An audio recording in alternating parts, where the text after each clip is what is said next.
Ya, halo pemirsa, apa kabar Anda hari ini? Kembali berjumpa dalam program Market Review bersama saya, Prasetyo Wibowo. Dan kali ini Market Review hadir dalam edisi spesial, di mana kita akan melihat sejauh mana persiapan dari Kementerian Pekerjaan Umum dan Perumahan Rakyat dalam menyambut musim mudik Lebaran dan juga balik Lebaran tahun 2023. Seperti apa pembahasan selengkapnya? Langsung saja kita mulai Market Review selengkapnya.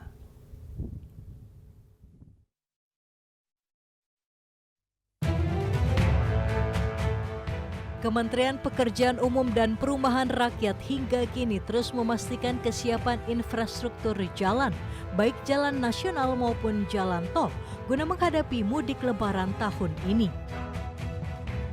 Kementerian PUPR melalui Badan Pengatur Jalan Tol atau BPJT akan mengoperasionalkan secara fungsional 11 ruas tol baru untuk mendukung arus mudik dan balik Lebaran tahun ini dengan total panjang mencapai 222 km. Dan salah satu ruas tol baru yang akan dibuka fungsional dalam rangka mendukung arus mudik Lebaran 2023 adalah Jalan Tol Cileunyi, Sumedang Dauan atau Cisumdau.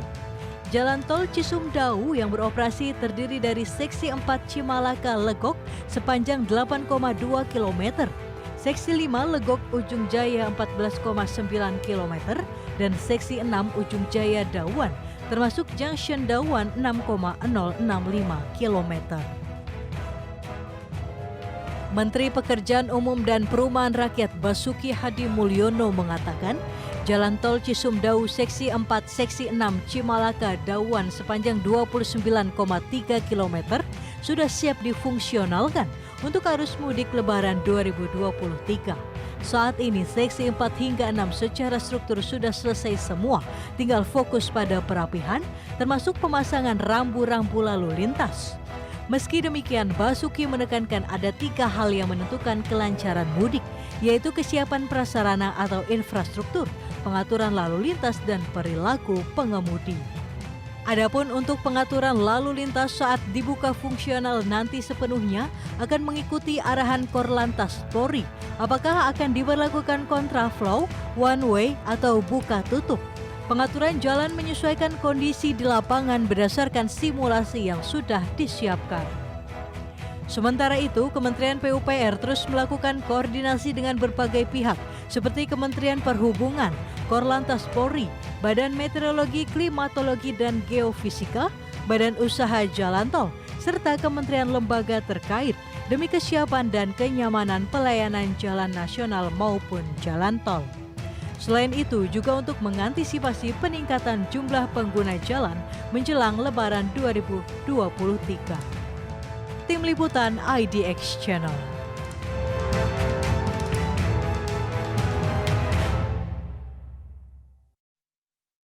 Ya, pemirsa, saat ini saya berada di jalur tol Cisumdau yang akan dioperasikan menjadi tol operasional ataupun fungsional pada musim mudik Lebaran tahun ini. Dan saat ini saya sudah bersama dengan Bapak Menteri PUPR. Ini luar biasa sekali nih. Kalau kita cermati dengan kondisi yang ada, langsung saja Pak Basuki Hadi Mulyono sudah hadir bersama saya. Apa kabar Pak Bas? Baik. Luar biasa hari ini? Sama. Baik, langsung saja Pak diupdate bagaimana sih kesiapan dari Kementerian PUPR dalam menghadapi musim mudik Lebaran tahun ini, Pak? Oke, terutama kita sekarang ada di jembatan Conggeang, Ya. di ruas tol Cisumdau, Cileunyi, Sumedang, Dauan. Ini di jembatan Conggeang sepanjang 640 meter. Ini bukan jembatan sungai, tapi jembatan yang untuk mengatasi gerakan tanah yang ada di wilayah ini. Ya. Tadi sebelumnya kita ada di jembatan Puyuh untuk tujuan yang sama, tapi lebih pendek, ini lebih panjang. Dan sudah selesai, hanya tinggal sedikit yang masih ada longsoran, tapi nanti ini Mei sudah selesai. Ini tinggal seminggu pasti selesai.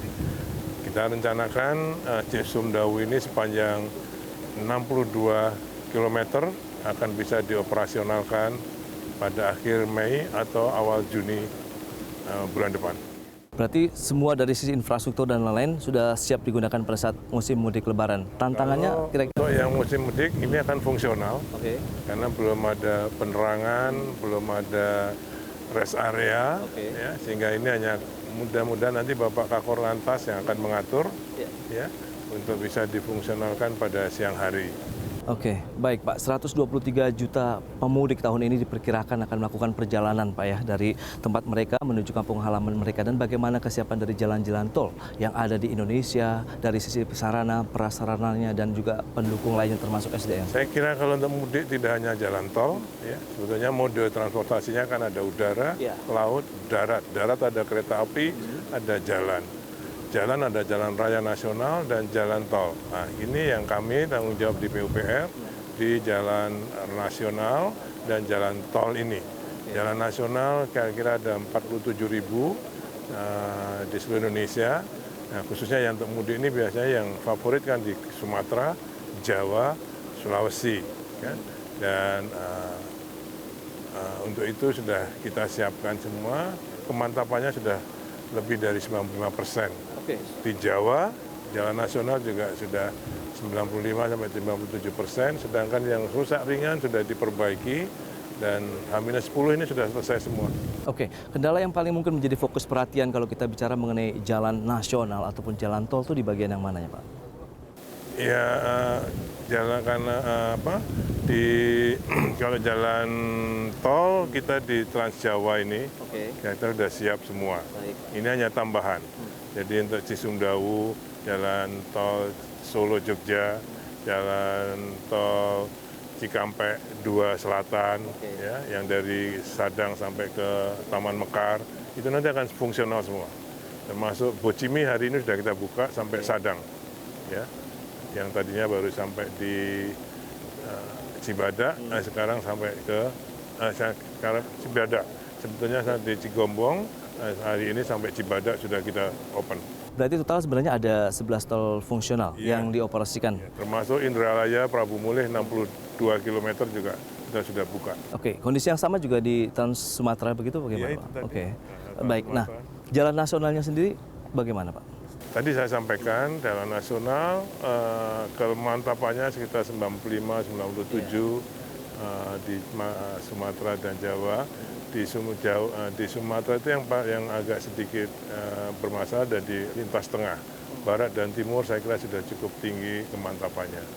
Dari sisi kesiapan operasional SDM dan dari sisi pendanaan untuk penjalan. Oke, kalau yang jalan nasional kita dari Kementerian PUPR punya pos-pos Sabta Taruna.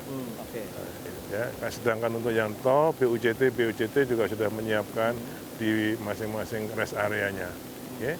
Jadi saya kira misalnya sekarang toilet, tahun lalu ada 6.200-an ya, sekarang ada 9.000 toilet yang kita siapkan. Belum termasuk yang tadi di kilometer 81 yang sementara akan kita tambahin lagi toiletnya masing-masing 50 toilet. Jadi kita coba semaksimal mungkin untuk bisa melayani masyarakat. Ya, dan Presiden Jokowi mengingatkan bahwa jangan sampai terulang lagi peristiwa Brexit ini, Pak Bas. Mengingatkan kita tahu tahun ini semuanya sudah tidak ada pembatasan lagi pada saat kita bepergian itu. Itu ini di Sumdawu ini. Termasuk salah satunya. Ya, karena apa tadi? Di Cipali kan 2 lajur. Ya, kalau one way jadi 4 lajur. Nah, kalau ditambah ini 2 lajur menjadi 6 lajur. Nah, itu cukup nggak di sana? Jangan sampai nanti di Ujung Jaya jadi nyumpel, ya nggak ngerti nyumpel gitu ya. Jadi kalau di gate-nya Ujung Jaya nyumpel itu jadi Brexit. Nah, inilah yang akan diatur oleh bapak-bapak di Polri, di Korlantas. Sejak dari Cilenyi sampai harus ada komunikasi antara Ujung Jaya dengan Cilenyi, kapan dibuka, kapan ditutup. Oke, jadi sistem memang akan buka tutup seperti itu Pak? Operasional bekerja sama dengan pihak-pihak kepolisian? Ya, saya kira ya untuk mudik ini sekali lagi saya ingin menyampaikan 3 hal yang harus diperhatikan. Prasarana, regulasi termasuk manajemen lalu lintasnya, dan perilaku. Nah, kami di PUPR ini menyiapkan prasarananya. Setiap tahun kita tambah, ya. Tapi juga manajemennya mudah-mudahan memudahkan Bapak polisi untuk memanage traffic ini. Tapi juga perilakunya Nah itu dia, bicara mengenai perilaku nih Pak Bas, menarik, tapi saya ingin jeda dulu sebentar karena kita akan lanjutkan nanti di segmen berikutnya Pak Bas, dan pemirsa kami masih akan kembali dengan satu segmen lagi dan tetaplah bersama kami. Oke pemirsa, kita akan lanjutkan kembali perbincangan bersama dengan Bapak Basuki Hadi Mulyono, Menteri PUPR. Baik Pak Bas, kita akan lanjutkan kembali. Dan ini kita bicara mengenai pelayanan yang diberikan kepada masyarakat begitu untuk mudik lebaran tahun ini. Ada sedikit mungkin gangguan, entah itu kejadian kondisi jalan yang amblas dan lain-lain, itu kan biasanya langsung mengarah kepada Kementerian PUPR. Nah ini bagaimana mengantisipasi persepsi-persepsi yang berkembang di masyarakat? Ya, saya kira kalau memang itu kejadiannya untuk prasarana memang tanggung jawab PU. Ya, apakah di jalan tol, apakah di jalan nasional, kalau ada longsoran, ada jembatan ambles, itu tanggung jawab PU. Nah, makanya untuk mudik ini semua kepala balai, khususnya di Jawa, tidak boleh meninggalkan tempat wilayah. Bahkan kami menyiapkan posko-posko kedaruratan. Ya, selain posko untuk tempat istirahat, juga pasti ada alat-alat berat kita siapkan di situ. Kita punya peta mana daerah-daerah mana yang rentan, yang rawan. Misalnya di mana, di Cadas Pangeran, nah, kemudian ada lagi di Sumpiyuh ya, daerah-daerah yang memang kita petakan daerah yang rawan longsor, kita siapkan posko-posko PU. Dan operasional 24 jam mengantisipasi. Iya, itu kita sudah baju-baju rompi kuning ini, ya itu pasti siap, pasti ada di situ. Oke, nah terkait dengan upaya tadi Pak, bagaimana peningkatan jalan ini setelah menjadi jalan tol fungsional, next-nya menghadapi arus balik sendiri bagaimana? Masih arus balik masih fungsional, tapi nanti Mei insya Allah akan operasional, semua sudah clear. Nah harapan dari Pak Bas sendiri untuk penyelenggaraan dan bagaimana tadi bicara mengenai kebiasaan masyarakat dalam berlalu lintas ini, apakah sudah semakin tinggi tingkat kedisiplinannya nih Pak? Saya kira dengan pengalaman-pengalaman yang lalu, masyarakat kita yang utama untuk pemudik, saya kira sudah mempunyai antisipasinya, kapan dia berangkat, bagaimana dia berperilaku, toleransinya terhadap keamanan pengendara lain. Jadi ego itu harus, menurut saya sudah makin membaik. Dan sudah tepat kebijakan bahwa pelarangan angkutan-angkutan berat melewati pada waktu-waktu tertentu yang dilarang untuk tidak operasi. Karena angkutan berat itu paling maksimum berapa? 40 km per jam. Ya, banyak kan kalau khususnya lagi di tol, kalau kecelakaan pasti dia nabrak dari belakang.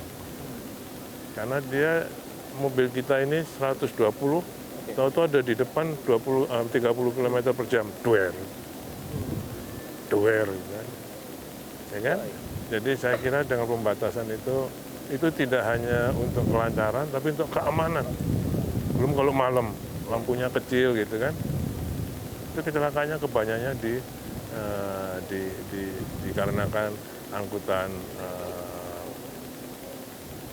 logistik yang kecepatan, padahal kecepatan di tol itu kan minimum 80 atau 60 km. Nah, maksimumnya antara 80 100 km. Nah, kalau di bawah itu bahaya. Oke, nah antisipasi yang berbeda kah pada saat mungkin treatment bicara mengenai pengamanan di malam hari dan siang hari itu seperti apa Pak Bas? Ya saya kira kalau dari Bapak polisi pasti ada rambu-rambunya, penerangannya itu sudah kita siapkan. Oke, terakhir Pak, bagaimana harapan terkait dengan penyelenggaraan musim mudik Lebaran tahun ini? Saya kira kembali lagi prasarana yang kita siapkan kita sudah optimalkan semua. Ya. Bapak Polri, Menteri Perhubungan, ya, Dishub, Pemda sudah diperintahkan oleh Bapak Presiden untuk turun langsung menangani pemudik ini. Nah, ternyata yang terakhir berarti perilaku para pengguna jalan ini juga mohon dengan sangat lebih tertib, ya, jangan motong jalur, ya, itu membahayakan bukan hanya pengguna sendiri tapi juga pengguna lainnya. Itu harus kita lihat. Baik. Pak Bas, demikian tadi memang yang penting diutamakan adalah kita harus tetap mematuhi rambu-rambu lalu lintas, aturan-aturan ditetapkan selama musim mudik Lebaran ini untuk menghindari terjadi hal-hal yang tidak diinginkan. Yang penting adalah safety first, begitu ya Pak Bas. Baik Pak Bas, terima kasih banyak atas waktu ini. Selamat mudik, I love you full. Baik, ya pemirsa, terima kasih demikian perbincangan kami bersama dengan Bapak Menteri PUPR yang telah menyiapkan segala sesuatunya dengan baik begitu untuk musim mudik Lebaran tahun ini. Saya Prasetyo Wibowo, sampai berjumpa kembali. Terima kasih banyak Bapak.